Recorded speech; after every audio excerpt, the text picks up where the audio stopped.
if you're driving down the highway or flying in a plane, playing sailors on the seaway, to us it's all the same. We're specialists in our industry, that's what we've always been. So you never need to worry when you run on red and green.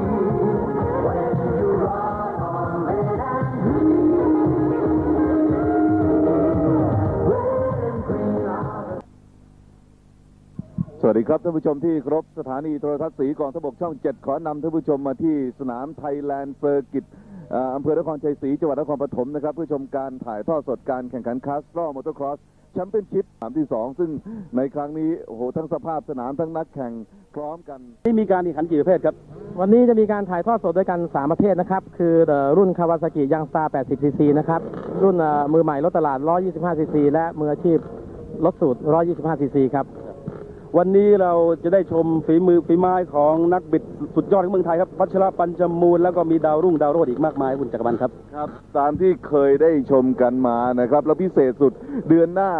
ที่ประเทศลาวกรุงเวียงจันทร์ช่อง 7 สีจะบุกไปถึงที่นั่นรวมทั้งชมรมมอเตอร์ครอสทั้งหมดจะบุกไปแข่งให้พี่น้องชาวลาวได้ดูกันรายละเอียดเป็นไงฮะคุณเล็กครับก็ผมได้รับคำเชิญนะครับจากทางภาคเอกชนและภาครัฐบาลของลาวนะครับว่า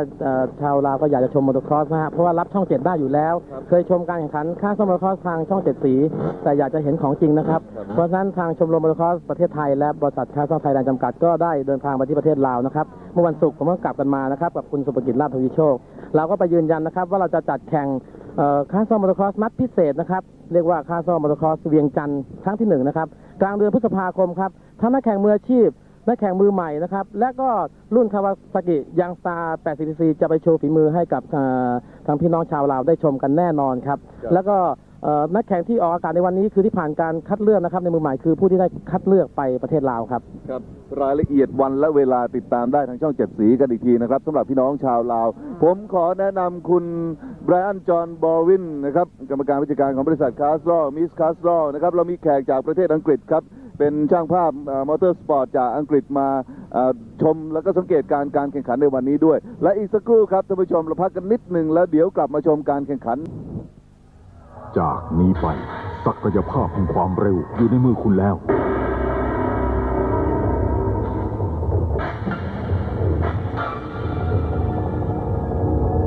คาสโตร2524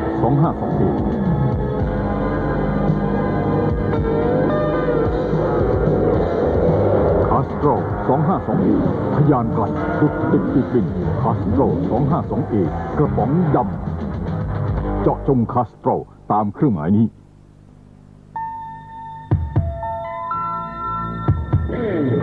ไมโคร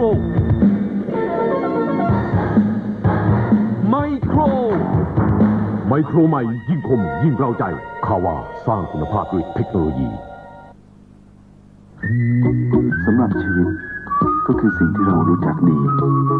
เพราะเมื่อเราผ่านชีวิตมาช่วงหนึ่งการเวลาจะสอนให้เรารู้ว่าชีวิตคือการต่อสู้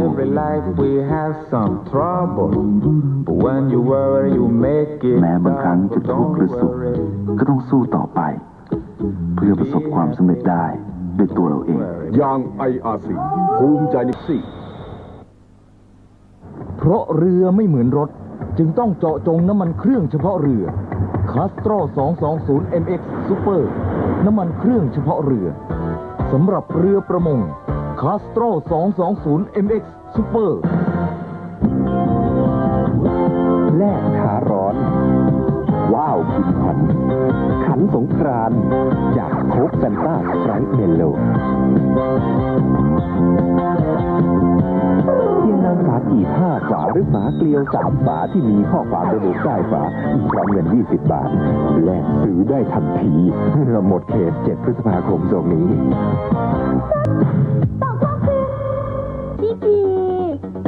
นี่พ่นแล้วพ่นอีกได้เท่านี้เองเหรอโอ้โหรถหมองจังใช้โตราสเปรย์พี่มีสีให้เลือกตามรุ่นมอเตอร์ไซค์และระบบหัวฉีดพิเศษพี่โตไปกันเถอะโตราสเปรย์สีสเปรย์พ่นรถจักรยานยนต์แท้จากโรงงานผมกำลังเปลี่ยนถ่ายน้ำเครื่องจากโรงงานทิ้งเพราะลูกค้าเจาะจงคาสโตรแต่ถ้าเป็นออโต้ลูปผมเจาะจงแต่คาสโตร 252A เท่านั้นเจาะจงคาสโตรตามเครื่องหมายนี้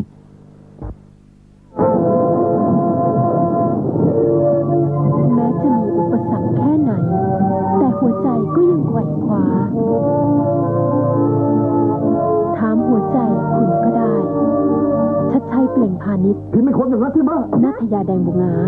เกรียงไกรอุณนันท์และเด็กหญิงกัญญาลักษณ์บำรุงรักแสดงน ผมมันเป็นเพียงแค่ผู้ชายคนหนึ่งที่คอยบำบัดความใกล้คุณเท่านั้นใช่ไหม ำภาพยนตร์ไทยที่รัก รายการสุดท้ายคืนวันศุกร์นี้ทางช่อง7 สี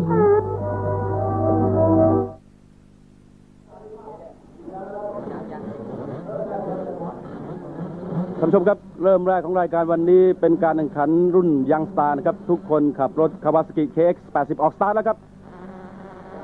ตัวเก่งของการแข่งขันครั้งนี้นะครับหมายเลข2ชนะชัยสุขทวีนะครับออกสตาร์ทนำมาก่อนแล้วตามด้วยหมายเลข4มหิดลผู้ตานะครับนี่เป็นดาวรุ่งเหมือนกันนำมาแล้วหมายเลข2ยังนำอยู่ชนะไทยยังนำอยู่ครับขึ้นท็อปเทเบิลแม่สวยเหลือเกินครับโดดลูกนี้สวยเหลือเกินผู้นำนั้นมาถึงแบงค์ของสิงโกแล้วนะครับมาถึงโค้งคาสเซิลชนะชัยยังนำอยู่ครับหมายเลข2ไม่โดนก็ตามติดเรียกว่าหายใจลดต้นคอตลอดแล้วคุณจักรพันธ์ครับครับผมตื่นเต้นกับสภาพสนามวันนี้มากนะครับเพราะห่างจากสนามมาหลายครั้งนะครับแล้วมาเห็นในวันนี้โอ้โหทุกอย่างมันเปลี่ยนแปลงไปหมดเลยแล้วก็จากการโดดเนินเมื่อสักครู่นี้ท่านผู้ชมคงจะเห็นนะครับว่า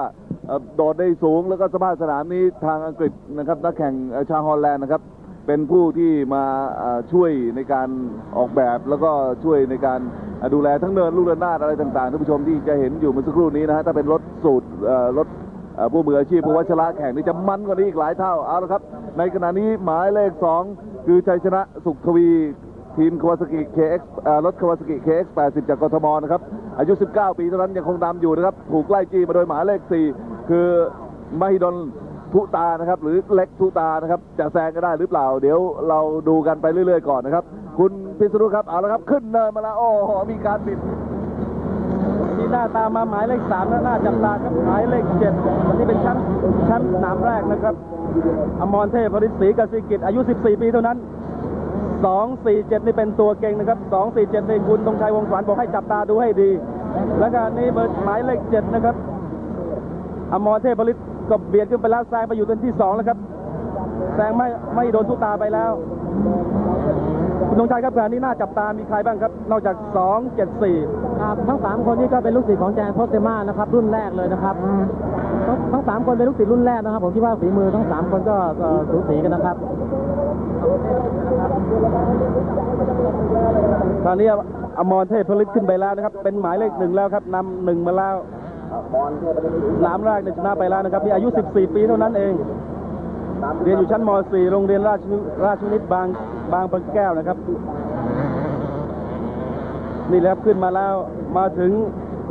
เนินลูกและหน้า12เนินใช่ไหมคุณธงชัยครับครับ12เนินนะฮะแต่ก็นักแข่งก็รุ่นนี้ก็เนื่องจากเป็นรถสูตรนะฮะก็ขี่ได้ดีพอสมควรครับแม่ลอยมาสวยเลยกันมาถึงแบงค์สิงโกครับนำห่างมาแล้วครับงานนี้แชมป์เก่าอมรเทพฤทธิ์นำห่างไปแล้วนะครับหมายเลข7ทั้งผู้เข้าแข่งขันทั้งหมดที่ใช้ Kawasaki KX80 ทั้งนั้นใช่ไหมครับคุณธงชัยครับเราได้รับมอบรถ Kawasaki KX80cc นะฮะซึ่งเป็นรถแข่งนะฮะจากโรงงานของประเทศญี่ปุ่นจำนวน10 คันจากบริษัท Kawasaki Motor จำกัดเพื่อใช้ในการฝึกฝนเด็กนะครับในโครงการCastle Motocross School ครับซึ่งเวลานี้เรามีเด็กทั้งหมด9คนคือที่กำลังแข่งกันอยู่นี่นะครับกติกาแข่งขันครั้งนี้ใช้7นาที2รอบเหมือนกันใช่ไหมครับครับ7นาทีนะครับบวกอีก2รอบครับคราวนี้นี่ผ่านไปแล้ว3นาทีครับอมรเทพผลิตศรีกสิกิจอายุ14ปีเท่านั้นครับนำห่างไปประมาณ70เมตรแล้วคราวนี้หมายเลข7นะครับนำห่างแชมป์เก่าแล้วก็มีแนวโน้มแล้วครับคราวนี้โอ้โหมาถึงเนินลูกละนาดแล้วครับ12ลูกของโค้กครับโดดได้2ลูกนะฮะเหมือนรุ่นในรุ่นมืออาชีพแข่งเลยนะครับสำหรับหมายเลข7ซึ่งอมรเทพผลิตนี่ก็เป็นน้องชายของธีระศรีกสิกิจเลยนะครับซึ่งผมก็คิดว่าในอนาคตเด็กรุ่นใหม่พวกนี้นะฮะก็จะเป็นกำลังสำคัญในการที่เป็นนักแข่งมอเตอร์ครอสที่มีฝีมือของประเทศไทยนะครับนำห่างเอาไว้ประมาณ120เมตรครับมาถึงโค้งสิงโกตามมาติดหมายเลข2ชนะชัยสุขทวีก็7-2-4แล้วครับอันนี้7-2-4นั้นตามมาเป็นห่างที่3ครับก่อนการแข่งขันก็เก่งกันว่า อมรเทพฤทธิ์แชมป์สนามที่ 1ก็น่าจะมีโอกาสคว้าแชมป์และขณะนี้ใกล้ความจริงเข้าไปแล้วครับมาถึงลูกระนาดแล้วครับเนินลูกระนาดของโคกมาถึงเข้าโค้งอมรเทพฤทธิ์ยังนำห่างอยู่ครับหมายเลข 7อายุ14 ปีเท่านั้นขึ้นไปแล้วครับมาถึงโค้งคาวาซากิแล้วก็จะกลับเข้ามาอีกครั้งหนึ่งนำห่างยิ่งถึงลูกระนาดคลาสตอลแล้วครับเข้าลูกระนาดคลาสตอลแล้ว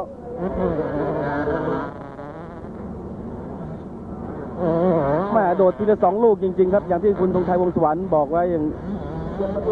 มาถึงใกล้จะถึงโค้งฟินิชแต่ยังไม่จบนะครับ7 นาทีบวก 2 รอบอมรเทพฤทธิ์นี่แหละครับแม่โดดลูกนี้สวยจริงๆแหกโค้งนิดหน่อยครับแหกโค้งนิดหน่อยแหกโค้งแล้วหมายเลข 2ขึ้นไปแทนแล้วครับชนะชัยสุขทวีขึ้นไปแทนซะแล้วยังมีปัญหาครับอมรเทพฤทธิ์เบอร์ 4แซงไปอีกแล้วพลิกล็อกแล้วครับไม่โดนทุตาแซงไปแล้วอมรเทพฤทธิ์แก้ไขได้แล้วครับแซงไป2 คันจากที่ 1ตกมาเป็นที่ 3แล้วก็ถูกหมายเลข 4ทิ้งห่างทีเดียวครับประมาณ50 เมตรแหมมีโอกาสพลิกล็อกไหมครับคุณธงชัยครับคิดว่าโอกาสจะแซงคนยากหน่อยนะครับเพราะว่าไกลพอสมควรนะครับแล้วก็ระหว่างหมายเลข 2และหมายเลข 4นะครับก็ฝีมือก็ดีพอๆกันทั้งคู่นะครับก็ต้องใช้ความสามารถนะฮะก็ต้องลองดูกันต่อไปว่ามอนเทพฤทธิ์จะกลับขึ้นมาเป็นอันดับที่ 1ได้หรือไม่นะครับขณะนี้หมายเลข 2ชนะชัยสุขทวีนะครับยังนำอยู่แล้วก็หมายเลข 4ไม่โดนทุตา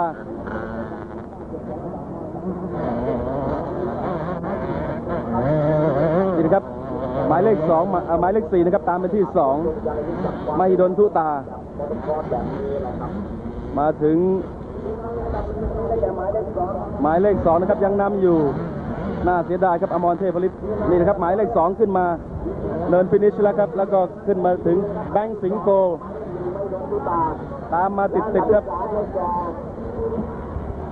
ยังนำอยู่นะครับหมายเลข 2ยังนำอยู่ชนะชัยยังนำอยู่ไปถึงโค้งโคกแล้วครับเห็นในจอภาพนี่คือชนะชัยนะครับหมายเลข 2ยังนำห่างอยู่ไปถึงเนินลูกระนาดโคกคนอื่นก็ยังตามมาเป็นกลุ่มแล้วครับโอกาสที่ชนะชัยนั้นก็ไม่แน่แล้วครับเพราะว่าหมายเลข 4คือไม่โดนก็ยังตามมาใกล้ๆนี่เกินครึ่งทางมาแล้วนะครับเกินครึ่งทางมาแล้วสนามนี้ความยาว600 เมตรนะครับความยาว600 เมตรนี่ยังเป็นผู้นำอยู่ครับหมายเลข 2ชนะชัยสุขทวีอายุ19 ปีนะครับยังเรียนหนังสืออยู่ที่วัดพรหมสาครจี้มาติดๆเลยครับอมรเทพฤทธิ์ไล่เข้ามาแล้วหายใจลดต้นคอแล้วครับจากหลุดไปที่ 3กลับมาเป็นที่ 2แล้วขึ้นมาแล้วครับหมายเลข 10ตามขึ้นมาหมายเลข 7โอ้โหจี้ติดแล้วครับอมรเทพฤทธิ์ไล่ขึ้นมาแล้วขณะนี้ชนะชัยนำไปอมรเทพฤทธิ์จี้เข้าไปแล้วครับจี้ไม่โดน2 กับ 3กำลังแย่งตำแหน่งกันแล้วครับที่ 1นี่ครับอันนี้เป็นที่ 1แซงไปแล้วครับจี้เข้าไปแล้วขณะนี้ไม่โดนยังจี้เป็นที่ 2ชิงที่ 2ครับไม่โดนกับอมรเทพฤทธิ์ที่ 1นั้นชนะชัยสุขทวียังนำอยู่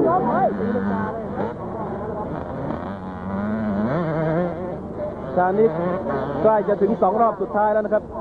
2 กับ 3เนี่ยบี้กันติดหมายเลข 4นี่ครับขึ้นไปแล้วไม่โดนทุตานี่แหละครับผู้นำนะครับชนะชัยสุขทวีคาวาซากิเค้ก80ขณะนี้อันดับ 1ก็ยังเป็นชนะชัยอยู่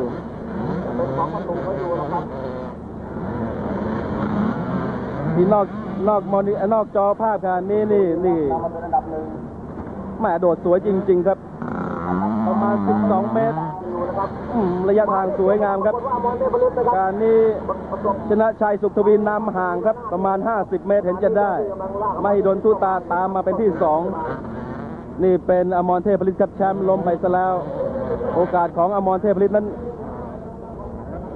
เหลือรอบสุดท้ายแล้วนะครับ1 รอบเท่านั้นขณะนี้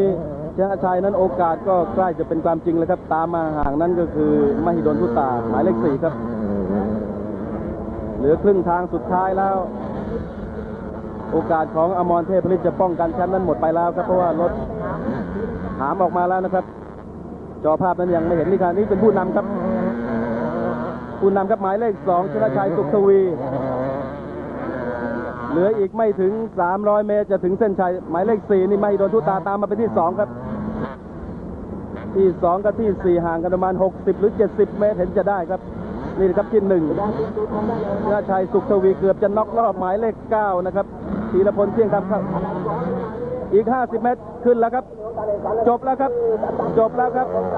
ตำแหน่งแชมป์เป็นของชนะชัยหมายเลข 4ตามมาครับที่2ครับมหิดลทุตาครับ1-2เข้ามาแล้วครับ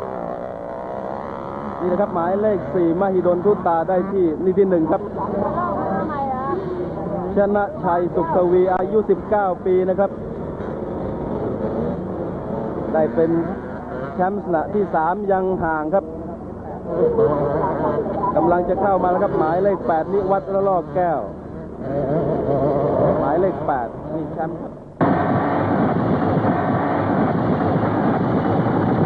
คาสโตรน้ำมันซูเปอร์อัลบอร์ดน้ำมันเครื่อง2 จังหวะคุณภาพสูงสำหรับเครื่องเรือติดท้ายและเรือที่ต้องใช้ความเร็วสูงเจาะจงคาสโตรน้ำมันซูเปอร์อัลบอร์ดมารื่นเริงในวันสดใสสนุกสุขใจในธรรมชาติสุขใจเราจริงดื่มสไปที่ซาบซ่าสไปซาบซ่าสดชื่นรื่นใจสไปสดใจซาบซ่า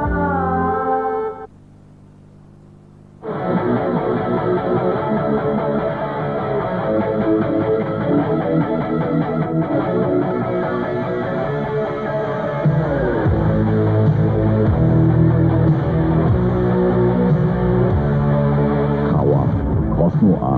สำหรับผู้ไม่ยอมแพ้ใครไม่มีอะไรหยุดยั้งคุณได้คอสโมอาขีดความรู้สึกที่คาดไม่ถึงคาวาสร้างคุณภาพด้วยเทคโนโลยี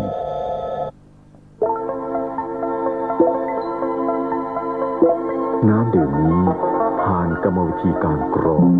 ผ่านแสงอุลตราไวโอเลตและผสมโอโซนเพื่อให้สะอาดก่อนบรรจุขวดนี้ผ่านการล้างด้วยกรรมวิธีอันทันสมัยและปิดฝาผนึกแม็กซิแคปที่ใช้ปิดเพื่อคงความสะอาดก่อนถึงมือคุณน้ำดื่มสะอาดน้ำดื่มตราสิงห์ พี่กีชะนี่พ่นแล้วพ่นอีกได้เท่านี้เองเหรอ โอ้โหรถหมองจังใช้โตราสเปรย์สิพี่มีสีให้เลือกตามรุ่นมอเตอร์ไซค์และระบบหัวฉีดพิเศษ พี่โตไปกันเถอะ โตราสเปรย์สีสเปรย์พ่นรถจักรยานยนต์แท้จากโรงงาน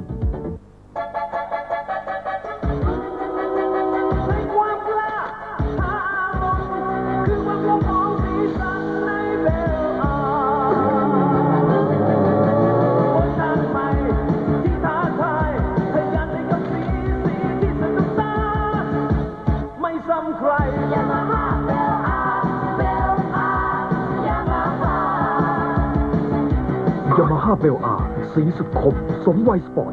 ยามาฮ่าสินค้าคุณภาพรถจักรยานยนต์ยามาฮ่าทุกคันที่ผมจำหน่าย ผมเจาะจงใช้แต่คาสโตร 252A เท่านั้นคาสโตร 252A กระป๋องดำเจาะจงคาสโตรตามเครื่องหมายนี้ฟุตมวยคาบเชือกระหว่างไทยกับพม่าชมสงครามกำปั้นไร้นวลระหว่างทีมนักชกลูกหลานในขนมต้มปะทะกับนักชกจากแดนหงสาวดีวันอาทิตย์ที่16 เมษายนนี้ช่อง7 สีถ่ายทอดสดจากอำเภอแม่สอดจังหวัดตากตั้งแต่เวลา 15:30 น. ถึง 17:30 น. ท่านผู้ชมครับกลับมาดูภาพช้าของหมายเลข 7นะครับอมรเทพผลิตศรีกสิกิจซึ่งเป็นแชมป์เก่าสนามแรกนะครับสนามที่1แล้วก็ลมหมายเลข 2ยังนำอยู่นะครับขณะนี้หมายเลข 2ชนะชัยสุขทวีซึ่งเป็นได้แชมป์เมื่อสักครู่นะครับยังนำอยู่หมายเลข 4ไม่โดนทุตาไล่มาติดหมายเลข 4นะครับตามมาที่นี่ล้มไปครับครับเมื่อกี้ผม เอาละครับตอนนี้ก็เป็นการมอบรางวัลกันก่อนนะครับซึ่งมิสเตอร์บิล รัสเซลนะครับผู้จัดการฝ่ายรถแข่งมอเตอร์สปอร์ตของคาสโตรนะครับจากอังกฤษเป็นผู้มอบรางวัลนะครับกำลังทำพิธีมอบอยู่อมรเทพเมื่อกี้ผมไปดูนะครับพยาบาลจากโรงพยาบาลอนันต์พัฒนารวมทั้งแพทย์นะครับก็ดูแลก็บอกว่าแขนไม่เป็นอะไรนะฮะขาไม่เป็นอะไรตอนนี้วิตกอยู่อย่างเดียวคือหลังนะฮะพอล้มลงมาหลังอาจจะหักหรืออะไรหรืออาจจะเดาะนะครับตอนนี้ก็กำลังตรวจเช็คกันอยู่นะครับอายุ14เท่านั้นเองครับรุ่นต่อไปนะครับเชิญคุณพิษณุเลยครับ